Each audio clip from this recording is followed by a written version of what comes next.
Image copyright Getty Images. Image caption. North Korea's Kim Yo-jong was seated near Mike Pence at the opening ceremony of the Games. U.S. Vice President Mike Pence has said his country and South Korea are in complete agreement on the need to maintain pressure on North Korea.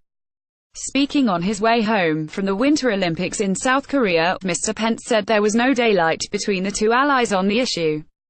The Games has seen better ties between the two Koreas despite tensions over the North's nuclear program. But U.S. has distanced itself from the North Korean overtures.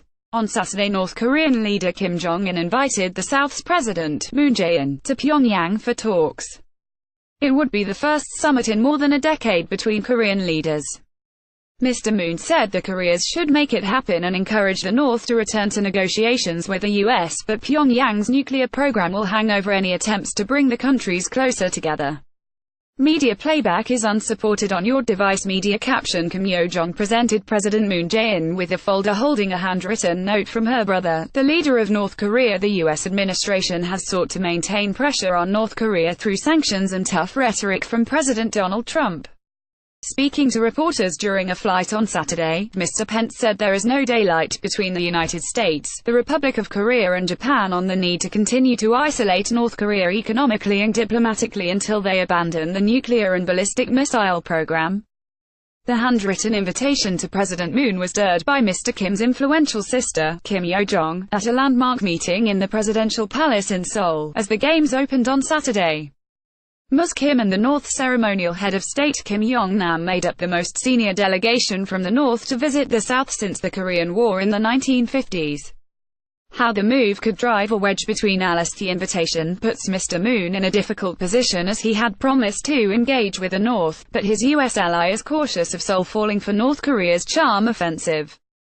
Despite the public shows of friendliness, experts have warned the underlying tensions have not gone away. At the opening ceremony for the Games, Mr. Pence, Kim Yo-jong and Kim Yong-nam were seated in close proximity to each other. Mr. Pence stayed seated when South and North Korean athletes marched together under a unified flag, and also skipped a dinner with a North Korean delegation.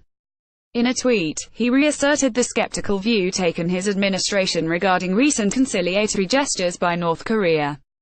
Kim's sister takes the stage. The Winter Olympics has thrust Kim Yo-jong into the spotlight. The highest-profile member of the North Korean delegation to the Games, she is the first immediate member of the North's ruling family to visit the South since the 19,501,953 Korean War. Ms. Kim, who is thought to be about 30 years old, was promoted to the powerful Politburo last year. She is on a U.S. sanctions list over alleged links to human rights abuses in North Korea. Later on Saturday, Ms. Kim, Kim Yong-nam and Moon Jae-in attended the first ice hockey match played by a unification team of athletes from both North and South Korea. They were beaten by Switzerland 82. Media playback is unsupported on your device. Media caption. What we've seen of Kim Yo-jong from North Korean media.